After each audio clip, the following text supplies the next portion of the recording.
welcome to this meeting of Cabinet Scrutiny Committee. Today is Wednesday, the 3rd of February, 2021. Just to make you all aware, today's meeting will be recorded. Can I also welcome any members of the public and press to today's meeting? Can I kindly ask you to observe the meeting only and not speak or participate? Can I please remind you all to switch your phones to silent for the duration of the meeting? In addition, can I refer you to the protocols that can I refer you to the protocols for remote meetings which have been previously circulated? Namely, your microphone should be switched to mute unless you are speaking. Should you wish to ask a question or make a comment, can you please indicate either by the chat function or by raising your electronic hand by team? I will assume that you have all read the paperwork for us today prior to this meeting. Please only use the chat function to indicate if you wish to speak as an alternative to the electronic hand function or to raise any technical issues. When asking a question, can you please indicate which page number you are referring to? The first item on the agenda is to do a roll call. I am Councillor Saifur Rahman, the chair, and I am present. I will now call on Charlotte, the Democratic Service Officer, to take the roll call, please. Thank you, Chair. So if I start then, I've had apologies from Councillor Harvey as well. So if I start with Councillor Sharon Freegard. Present. Councillor Nigel Hunt. Councillor Steve Hunt. I'm here, Charlotte. Councillor Dennis Keogh. Present, Charlotte. Councillor Simon Noyle. I'm here, thanks. Councillor Alan Llewellyn. Present, Charlotte, and present. Councillor Sandra Miller. Present, Charlotte. Councillor Rydian Mason. Present, Charlotte. Councillor Del Morgan. Present all. Councillor Suzanne Patterson. Present. Councillor Lynette Purcell. Present. Councillor Sheila Penry. Present, Charlotte. I've had apologies from Councillor Sonia Reynolds, Councillor Arwyn Wilcock. Present all. And then if I move on to Cabinet members, Councillor Rob Jones. Yes, I'm here, Charlotte. Councillor Edward Latham. Yeah, present, Charlotte. Councillor Carol Clement Williams. Yes, I'm present, Charlotte. Councillor Doreen Jones. Present. Councillor Alan Lockyer. Present, Charlotte. Peter Rees. Present, Charlotte. Councillor Peter Richards. Present, Charlotte. Councillor Annette Wingrave. Present, Charlotte. And Councillor Leanne Jones. Present, Charlotte. And if I move on to officers, Karen Jones. Present, Charlotte. Havel Jenkins. Present. Alan Evans. Apologies for Aled, I'm covering him, Charlotte. There we are. I'll mark you as present, Andrew. Thank you. Andrew Jarrett. Yeah, I'm here, Charlotte. Pierce. Yes, I'm here, Charlotte. Griffiths. Present, Charlotte. Hugh Jones. Yes, present, Charlotte. Jane Woodman Ralph. Present, Charlotte, thanks. And is there any officers I've missed at all? No, anyone? Charlotte, I'm here. Sheena Rees. Oh, Sheena, I do apologise. There we are. I think that's everyone then, Chair. Okay, thank you, Charlotte. The next item is Chair's announcement. To inform Cabinet members and officers, we will be only be scrutinising item 5, which is the consultation on 2021 to 2022 budget proposal, which is on our scrutiny agenda. We have decided that we will not be scrutinising any items on the Cabinet agenda or the Cabinet Finance sub-agenda, as we are happy with the recommendation within the report. The next item is to declaration of interest. Can members please indicate whether you have any declaration of or in relation to item that we have chose to scrutinize today? I see none. Okay, moving on to the minutes of previous meetings. This item is minutes for approval. As you can see, we have few sets of minutes here. Has anyone got any comment or on any of the attached minutes? No. Okay. Can I please have a proposal and seconder to approve the minutes dated? I'll do one at a time. 25th of November 2020. Can I have a I'll proposal move, and Chair. seconder, please? I'll move, Chair. Steve. Okay, seconder. I'll second. Thank you. Next one is the 10th of December 2020. Proposer, please. I move, Chair. Seconder, please. I'll second that, Chair. I second, Chair. Okay, thank you very much. The third lots are 8th of January 2021. Again, proposer, please, and a seconder. I'll propose. Thank you. Second, Chair. Okay, and the last one is 13th of January 2021. Proposal and a seconder, please. Same again, I'll propose. Thank you very much. Copy the second, Chair. Thank you. Now moving on to the next item, which is the consultation on 2021-2022 budget proposal.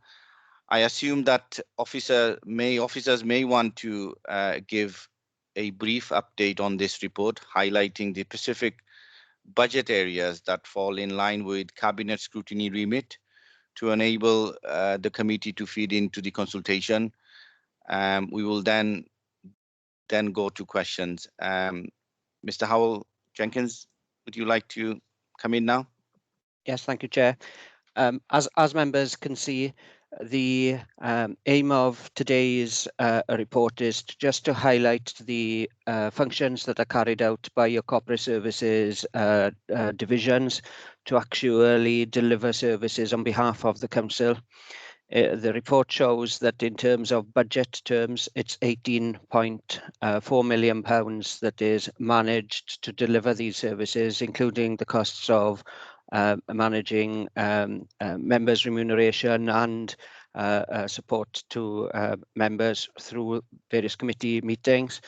The report has highlighted some of the background that is reflected in all the scrutiny committee reports on the budget up to section 7 of the report, and then the relevant elements for consideration today is from section 8 of the report on, which starts on page 40. So if there are any questions or issues that members want clarifying on, myself and colleagues will provide responses, Chair. Thank you, Mr. Jenkins. Yes, we do have a number of questions. So can I ask Councillor Alan Llewellyn to ask your questions, please? Yes, thanks very much, Chair. And I know that Mr. Jenkins has had a copy of the questions in advance, so I'll try and keep them brief. And thanks for the report as well. I might have further questions arising from the discussions, but these are the issues that I raised. Now, I don't know what other members, I suspect it might be the same, that the main local feedback to the consultation that I've been having is about council tax levels and visible services, a cumulative effect of previous cuts and so on. Therefore, today's scrutiny affects frontline services as well as corporate services, which is the remit of our work committee specifically. On page 6 of the report, which I think is page 40 of the overall papers, Charlotte was advising me, the total budget for corporate services and management in the current financial year is 18.4 million, but only 50,000 is being identified as savings for 2021 and 30,000 for 22-23. Will there be any further analysis of how additional management savings can be redirected to frontline services? I don't know, Chair, if you want me to ask all the questions or to ask them one by one. There are a number. Chair, you're just on mute. Sorry, Councillor Llewellyn, if you ask all your questions together, There we are. then Howell, Mr. Jenkins will answers then. There we are, that's fine, thanks. Page 41, procurement. Are the posts expected to generate savings through effective procurement?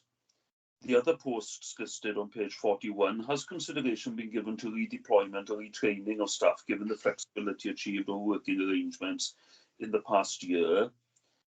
On the media post, the current high level of communication activity is recognised and appreciated, but is there an analysis of whether these new posts are needed on a permanent basis? And has external funding been sought for the policy and research posts? On the digital post, is increased digital activity anticipated to produce other savings? Page 9 of the report, or page 43 of the overall papers, the council tax support budget, just to confirm that the 500,000 will be specifically to provide payments to eligible recipients. Is any of this recoverable from Welsh Government or Department of Work and Pensions? And what is, a bit further down the page, just to clarify, is there a difference between a contingency and a reserve, or is it only a form of terminology? And have the figures from the last Treasury Management report, including potential underspends, been factored into the budget? Then, reaching the end of my questions, the report refers legitimately to extra costs incurred because of the COVID period. What is the progress and projection on recovering costs from Welsh Government or UK Treasury? And will there be an analysis of some potential savings from future working arrangements, for instance, reduced dependency on physical office space? And my final question, Chair, there was considerable discussion in 2019 to 2020 about the income generation strategy.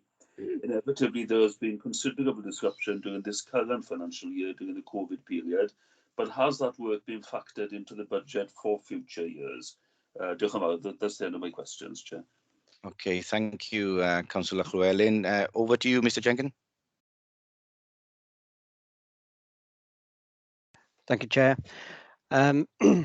Yes, there's a number of questions there, and I may seek some assistance from colleagues to actually respond to some of them, Chair.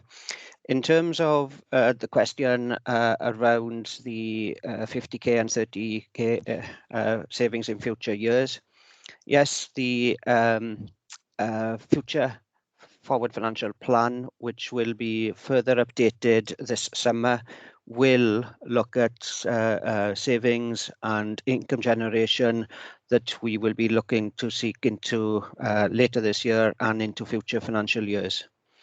But I think it would be worth noting that in terms of the work that the corporate services have been doing this year, a lot of it has been delivering on the frontline effects of supporting and paying business grants out to all the businesses in the community, along with support from our economic development colleagues. And so far, we have paid out £36 million to the businesses, and this is all work being done by officers within this portfolio's work. And then also that, as I said in the introduction, that the 18.4 million also includes the costs associated with members and committee services in running these meetings. Moving on to the question on procurement, which I think was on page 41. The question was, are the posts expected to generate savings through effective procurement? What we will be having is additional support to ensure that we have the right contracts in place, so that activities such as the work around the new leisure contract to do with the income generation through the Margam Park development, for example, are properly procured, which will hopefully ensure that we have got best value for money in terms of our contracts going forward. So it's not specifically generating additional savings, but trying to ensure that we have got compliance and best value for money going forward. There was a question then around other posts on media. May I call Sheena Rees in to respond to those initially, Chair? Yes, certainly. Okay, thank you, Howell. So I think the next question that was asked was in relation to other posts and has consideration being given to redeployment or retraining of staff. So just to confirm that the Council's current recruitment policy requires this to happen. So all posts have to be considered for any members of staff who are at risk. It's only when full consideration has been given to prior consideration candidates can posts be advertised to the internal workforce of the council. And if a manager isn't able to appoint at that stage, a manager can complete a business case to seek approval to advertise the posts externally. But the council's current policy requires full consideration to be given to trying to redeploy staff first. So the next question then is in relation to the additional posts that have been brought into the comms and marketing team. So these are posts linked to digital marketing. The posts were created to support the exceptional demand that's being created because of the pandemic. One of the things that we are going to be doing over the next few months is looking at how we move into recovery and how we move into the longer term. So looking at what services and including the marketing and comms service, what they need for the future delivery of that service. And I have to say, it does seem to me that digital marketing is going to be a field that's going to expand rather than come to an end at the end of the pandemic. But that will be part of our future planning for the post. If I move on to the next question then, which is in relation to the policy and research posts and has external funding being sought. So what I can say is that as and when grant funding opportunities are identified, we do follow up on them. So there's already one post in the small team that this post sits within that's funded via grant monies. So if we can identify funding to support the policy and research post in that way, obviously we would follow up on it. This post is linked to the introduction of the Local Government and Elections Act, and just to let you know, it's important as part of the succession plans for the unit. So as well as being important for the introduction of the Act, we also see it as very important to the succession of the small team because it's so specialist. But I hope that answers your questions. Okay. Sorry, yes, Chair, it does. At least it gives me an opportunity to consider the responses there. I suppose what I'd ask is, obviously a lot of these are sort of for future consideration, so they haven't been given specific consideration at this point. Then. Yes, I think that's fair to say. Right. Okay. Okay, Councillor Llewellyn. Can I come back and answer some of the other questions? Yes, Chair. please. In terms of one of those areas as well, there was £27,000 put in the budget to manage the work that is being done in relation to the poverty agenda, where we are having external support from a company called Policy and Practice to provide us with information, analysis and data to enable that piece of work to progress as well. And that was the last item on page 41 of the report. In terms of digital, members are aware that the Personnel Committee recently approved the creation of a new Chief Digital Officer post, and that's by no additional costs, as it's been created following the changes with regard to the Assistant Chief Executive post. And it'll be the responsibility of this person now to help drive the council's digital agenda, working with you officers and with partners. And it's not going to be just ahead of IT. It's going to recognise that digital is going to result in a cultural shift and not just about technology. The next question was to do with the 500,000 extra going into the council tax support scheme. Yes, this is to reflect the fact that we have had an increased number of claims this year, amounting to about 500 extra claimants at a cost of about £500,000. And in terms of the second part of the question, is any of this recoverable from Welsh Government or DWP? Well, in terms of the current year, I can say that we have had £306,000 back for the first 2 quarters of the year. And the Welsh Government announced last week that they're making available another 11 million across the whole of Wales, which will mean that I expect all of the additional costs that we have incurred on council tax support this year to be refunded via the hardship fund. There is no indication as to funding levels for next year, and that's why we are building in this £500,000 into the base budget for next year. And if the recovery process is in being and has helped reduce the volume of claims that we have got for 22-23, then that will allow us to look at reducing that budget in future years, Chair. The next question then was around what's the difference between a contingency and a reserve. Members will be aware that within the budget for this year, we have created a contingency to cover unforeseen or unexpected costs. So I'll give you a couple of examples. There was £1.3 million put into the base budget this year for pay and pension costs over and above a 2% pay award that was included. The actual pay award was 2.75%. So £982,000 was reported to members in one of the previous budget monitoring reports for a redistribution to service budgets to fund the costs of the pay awards that they were now meeting.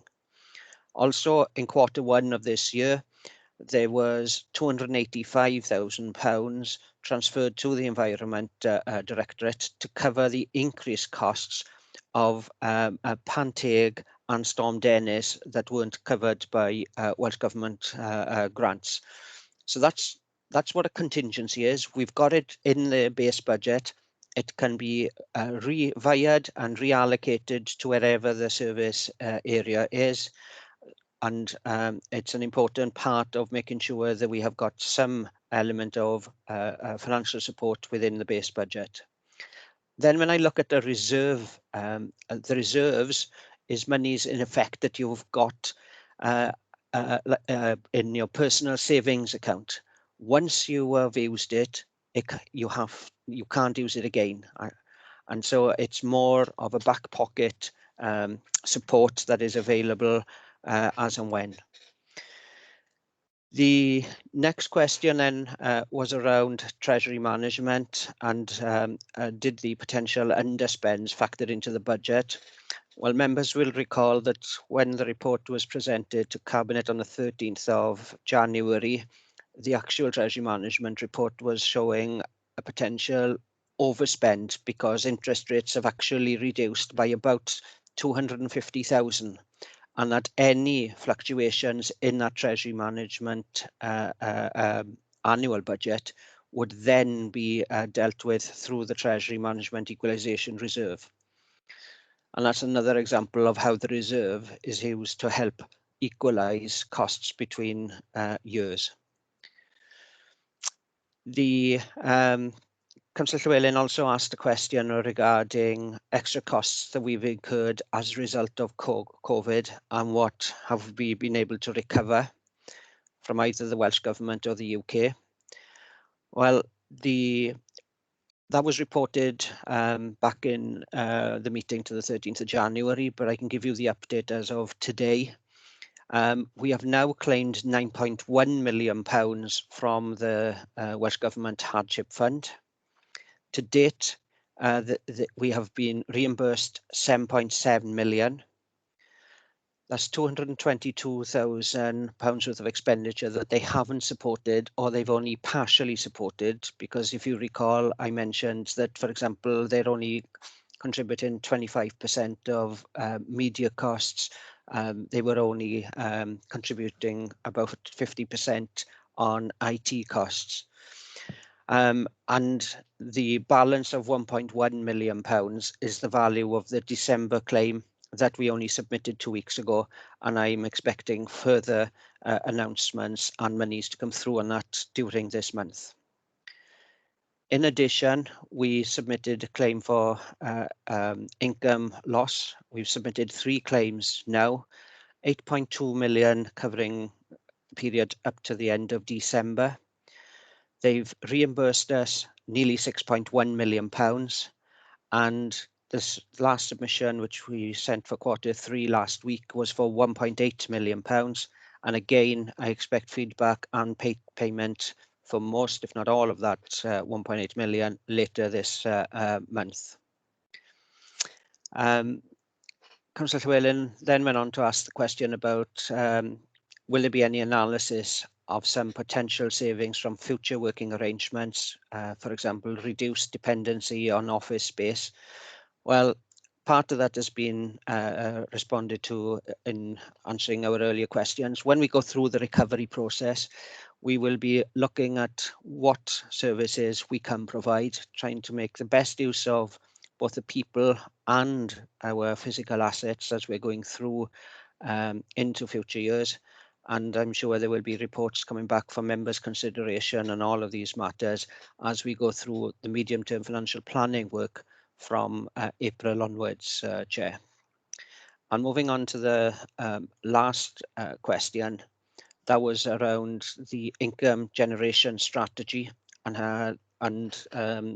Councillor Llewellyn acknowledged that COVID has had an impact on it. Well, the answer to that one is yes, income generation. We are still generating income during the COVID pandemic, but certainly not at the same levels as before. And you're familiar with the original draft report that's gone out to consultation saying the car parking income, rental income is down. We're making additional budget provision to cover that off for next year, and hope and expect it to improve as we're going into the 2 following financial years. Staff resources have also been redirected, with the commercial coordinator being deployed on media issues and working to try and ensure that we deal with the significant work that the pandemic has given us in that area. But we have also continued to work on certain income generation activities like the redevelopment of the leisure offer at Magham Park, and the progress on that is that we're moving now into design stage and hopefully planning application stage before long. And we will be providing, again, reports back to members on that one.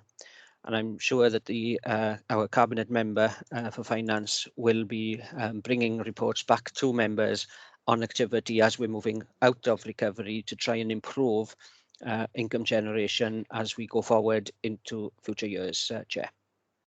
Hopefully, I've covered most of the questions asked by Councillor Llewellyn. Thank you, Mr. Jenkins, for your detailed answers, and I'm glad that you remembered all the questions. Alan, I know you've indicated to come back. Sorry, Councillor Llewellyn, I know you've indicated to come back, but can I now ask the Chief Executive to come in, please, Karen Jones? Just 2 brief points, if I may, Chair, just to reinforce the messages that Howard's given in his response. I think that, we can sometimes artificially separate support services from the frontline operations of the council. And what we've seen in the COVID response is it's very much a team effort. and everybody's playing their role in making sure that we are supporting and protecting our communities. So just to give you 3 examples of where our support services are playing a very important role: rolling out the digital infrastructure to learning in our schools across the county borough. That's been an extremely significant programme of work which is continuing. Secondly, around public health agenda, our communications team have been very much part of the overall public health effort to try and get our population to understand how to protect themselves in terms of the hand washing, social distancing, and all the other important public health messages. And also, as Howard touched upon, you know, they played an absolutely crucial role across a number of service areas in trying to support people facing financial hardship, whether they are individual people or whether they are business proprietors. So I think it is important that we don't have an artificial distinction between support services and, as can often be labelled as being an overhead. They very much are and have been part of that frontline effort that we've seen over the last 12 months, and that's going to continue for the foreseeable future. And the other point I just wanted to say about recovery, we did have a conversation in the member panel last week, which some of the people on the call will be aware of, where we are looking now to have a conversation through the WLGA about some support to begin that process of recovery planning. And as part of that, what we would be expecting to do is to revisit the council's priorities and then to critically look at where we invest in our revenue and capital resources as part of that process. So what you've got in front of you today is a budget for next year, but there will be a full opportunity as we go through the next 12 months to look at what the structure of the budget needs to look like for the period beyond that.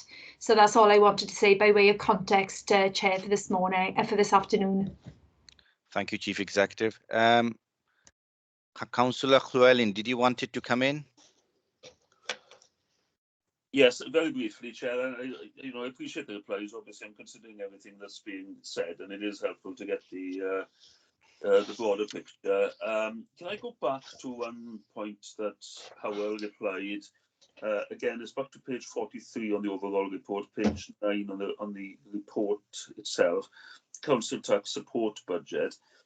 Howell was sounding optimistic that that we'll be recovering all of those costs for the current financial year. Now, the 500,000 provision obviously is in for next year. So is there an anticipation that we will be in a similar position to recover that provision back as well? In which case, you know, we would be looking to recover that 500,000, which is currently accounted for in the draft budget. And obviously, there are other costs in the draft budget as well that we may well should recover as part of the COVID, whatever the term would, repayments would be. Chair, can I come in and respond? Yes, Mr. Jenkins. Thank you. In terms of the UK government, what they have declared is the amount of money they give to the Welsh government in Cardiff for next year, but they haven't given any real indication of how much money is being made available for COVID. That is something I think that may happen during the year, should the response and the requirement of all the current restrictions and the medical support required be significantly higher next year than what's in the base budget given by the UK government, both to their departments in Westminster and to the devolved administrations in Cardiff, Scotland and Northern Ireland. At the moment, the Welsh Government haven't got the resources to commit significantly into next year. They have given some commitment that the TTP service will have 1.9 million available for Q1 of next year, so basically to the end of June. But there has been no other commitments that I'm aware of that have currently been announced. I know that this is something that ministers in Cardiff are looking at and trying to be able to provide further clarification over the next few weeks. But at the moment, we have got no further indication. We've only got the commitment of getting the money back for this year. We think that it will take a little bit of time for the economy to bounce back and for the reduction in the number of claimants, etc., that we have got for council tax support. Hence, it's prudent at the moment to build in the 500,000 into the base budget. But any announcement that comes from Welsh Government in relation to funding it, then that will reduce the burden on our position. And whilst I don't want to talk about the overall picture for the council, because that's not what the purpose of this meeting is, but I will just mention it. As a result, at the moment, the draft budget assumes we will be pulling £3.1 million from the general reserves for next year. And if this £500,000 or a proportion of it can come back through reimbursements from Welsh Government, that will mean there will be less call on those general reserves as you go in, and mean we are in a better position to manage the transition into setting the budget for 22-23. I think that's the advice that I would like to give members today, and more importantly, when the final budget decisions will be taking place around the 8th and 9th of March.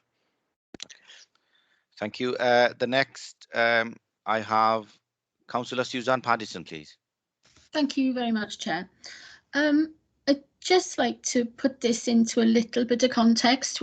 This is not the first year that we've had a lot of effort to try and make a balanced budget.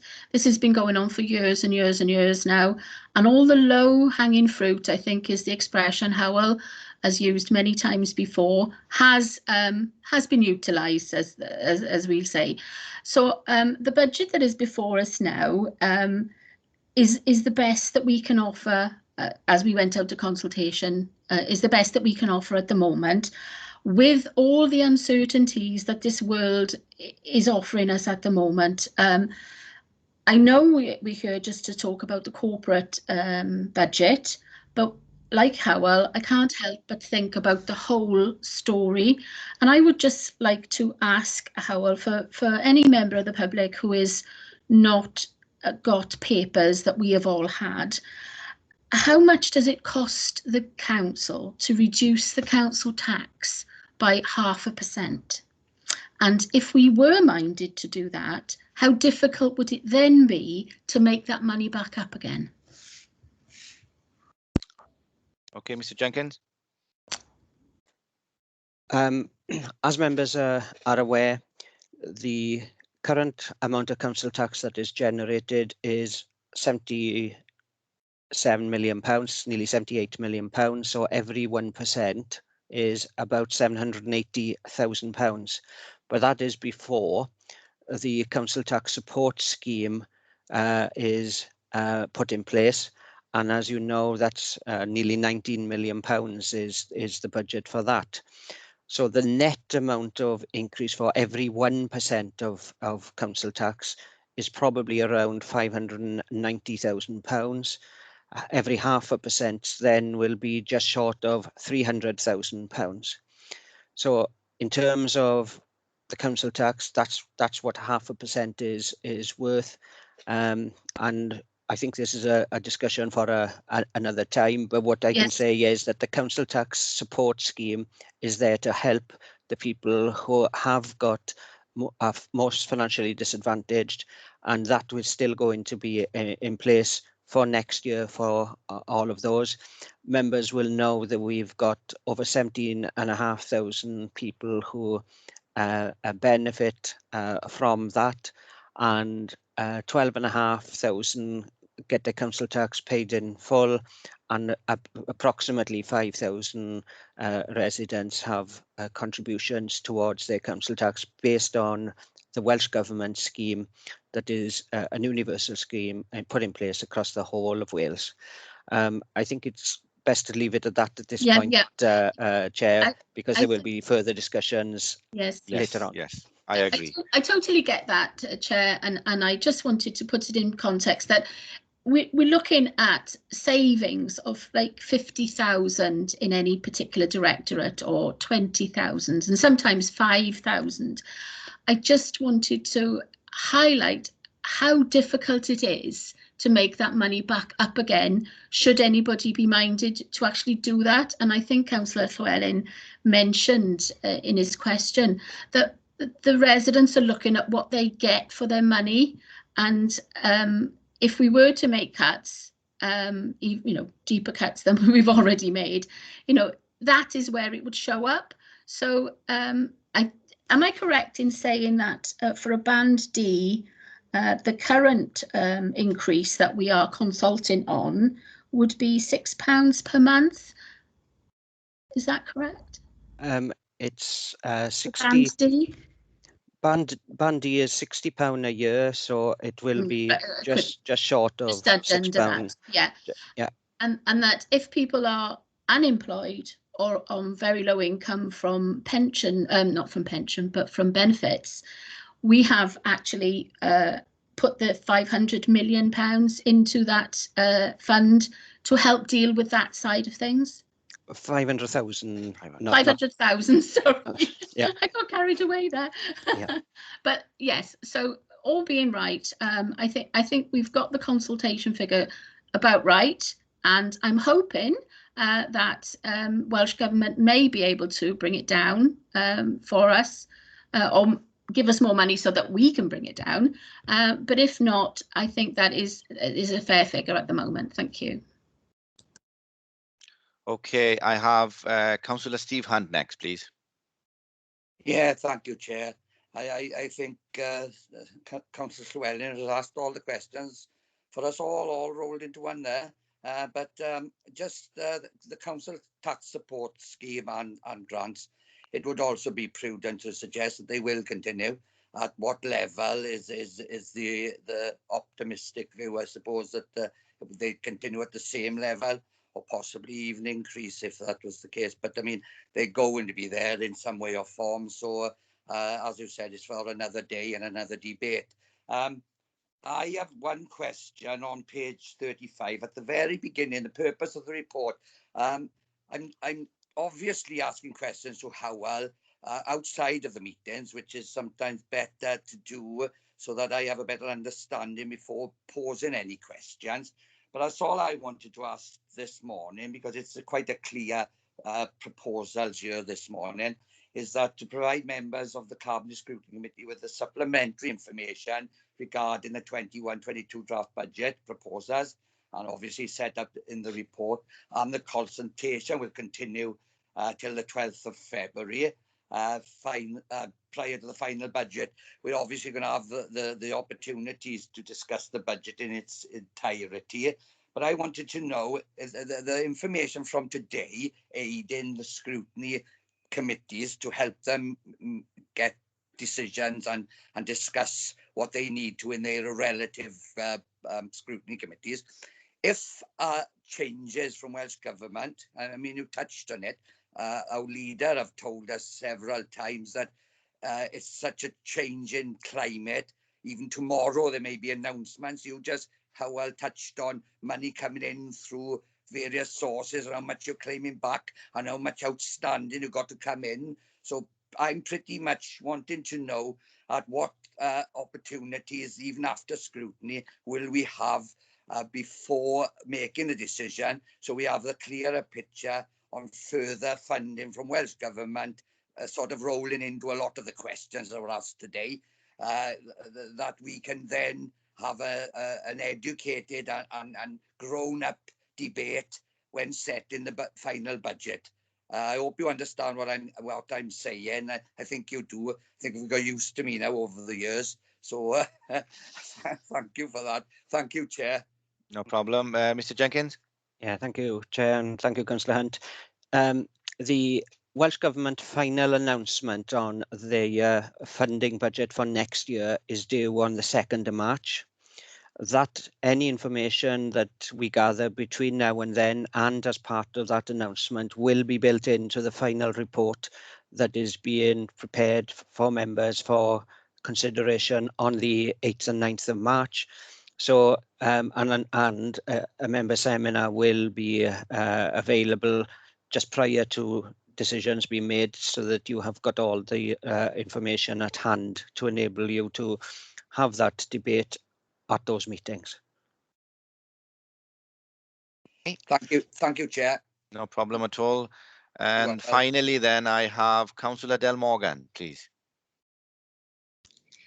Chair, thank you, Diolch. Hywel has literally just answered my main question. It's in relation to the final settlement. So it's the first couple of days of March that we should anticipate that.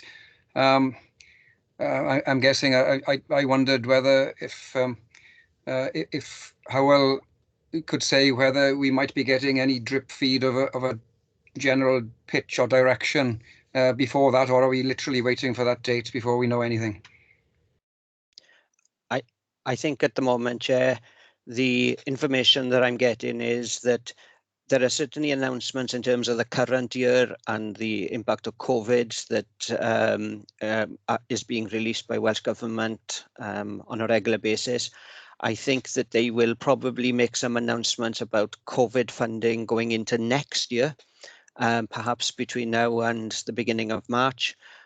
But I wouldn't expect anything major. Other announcements to do with next year's base budget and base activity level until the 2nd of March. I'd be surprised if anything new came out before then, Chair. Okay, thank you, Diolch. Okay, thank you very much. There are no further indication of any questions or comment. So this report is for noting. So the recommendation is on page 46. This item's in for noting. Can members highlight now whether they have any other proposal or income generation of saving that they wish to raise? Okay, I don't see any. Not at this stage. Okay, no problem. I don't. Okay, that's fine. Okay, moving on then. Okay, moving on then. Scrutiny. Moving on to the next item, which is the Scrutiny Forward Work Program for 2020 to 2021. This Forward Work Program is for noting, unless Charlotte, do you have anything to add to this? No, Chair, it's just for noting for today. Okay, thank you very much. Next item is urgent items. There are none. As mentioned earlier, we will not be scrutinizing any items on the Cabinet or Cabinet Finance sub-agenda today, and therefore I will now close the meeting. Thank you all for attending. Cheers, Okay, Chair. thank you. Thank you, Chair. Bye-bye. Talbot. Diolch, thank you.